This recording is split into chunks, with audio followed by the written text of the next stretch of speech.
Spiritual laziness and passivity, Joshua 18:1-28. Among the 9.5 tribes that received land in Canaan, the distribution for 2.5 tribes, Judah, Ephraim, and Manasseh, had already been completed. However, the remaining 7 tribes had not yet received their inheritance. Verse 2.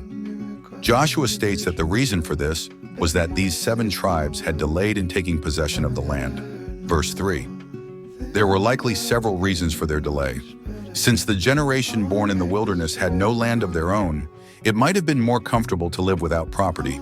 By quietly following the 2 larger tribes, Judah and Joseph, they may have become passive instead of taking initiative with passion.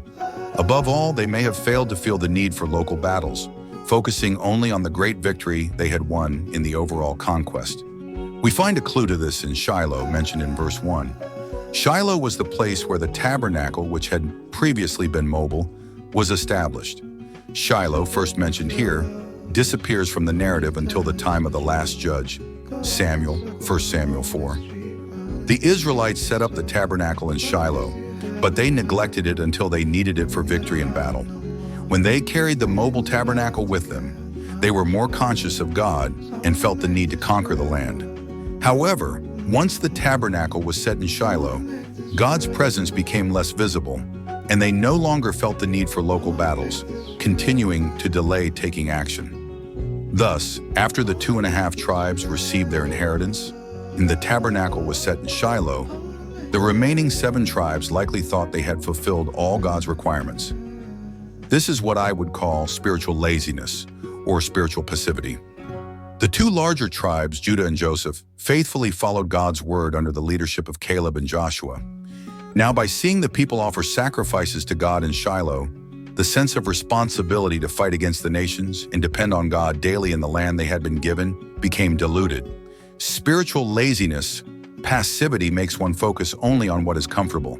Seeing the faith of spiritual leaders, or what seems like elite believers, may lead to a sense of vicarious satisfaction, causing one to forget or lose interest in the battles they personally need to fight and the commandments they need to obey.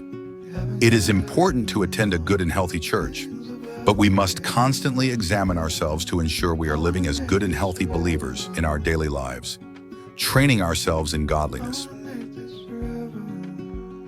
영적 나태와 수동성, 여호수아, 조수아, 18:9-에서 28까지. 가나안 땅을 분배받은 9.5 지파 중에 2.5 지파, 유다, 에브라임, 메으나세의 분배가 끝이 났습니다. 그런데 나머지 7 지파들은 아직 기업, 이네리턴스를 받지 못한 상태에 있었습니다. 2절. 여호수아는 그 이유가 7 지파들이 땅을 차지하기를 미루었기 때문이라고 말합니다. 3절. 그들이 이렇게 미룬 데에는 여러 가지 이유가 있었을 것입니다. 광야에서 태어난 세대라 소유지가 없이 사는 게 더 편할 수도 있습니다. 눈에 띄는 큰 지파 2, 유다와 요셉 지파, 뒤에서 조용히 따르며 살다 보니 열정을 가지고 나가기보다 수동적이 되었을 수도 있습니다.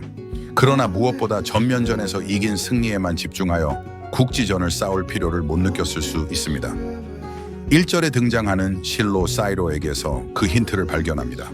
실로는 이전까지 이동식이던 성막 The Tabernacle를 지정하여 세워둔 장소인데, 본문에서 처음 등장한 실로는 이후 마지막 사사인 사무엘의 시대, 사무엘상 4장까지 잊혀집니다. 곧 이스라엘은 성막을 실로에 모셔놓고는 자신의 필요, 전쟁에서 이기려는가 생길 때까지 방치해둔 것입니다. 이동식 성막을 가지고 다닐 때에는 하나님을 의식하여 자신들의 분배지에서 정복할 필요를 느끼지만, 성막에 하나님을 실로에 둔 이후에는 주님의 동행이 가시화되지 않으니 국지전을 싸울 필요를 못 느껴 미루고 또 미루어두는 것입니다. 그래서 앞서 2.5 지파가 땅을 분배받은 후 실로의 성막이 세워지니 나머지 7 지파는 이제는 하나님의 요구를 다 이루어 드렸다고 생각한 모양입니다. 이것을 영적 나태 스피리추얼 라지니스 혹은 영적 수동성 스피리추얼 패시비티이라고 부르고 싶습니다. 큰 지파 2, 유다와 요셉 지파 2, 갈렙과 여호수아의 지도 아래 충성되게 주님의 말씀을 이루었고, 이제 실로에서 주님께 제사드리는 모습을 보며 자신들이 분배받은 소유지에서 하루하루 주님을 의지하며 이방 민족과 싸워내야 하는 책임감이 희석된 diluted 된 것입니다. 영적 나태 수동성은 자신이 편한 것에만 집중하게 합니다. 영적인 리더나 소위 믿음이 좋은 신앙의 엘리트들이 보이는 믿음의 모습을 보며 대리만족하여 정작 내가 싸워야 할 싸움, 내가 순종해야 할 말씀에는 잊어버리거나 관심을 두지 않는 수동적인 신앙의 태도를 만들어냅니다. 좋고 건강한 교회를 다니는 것은 매우 중요합니다.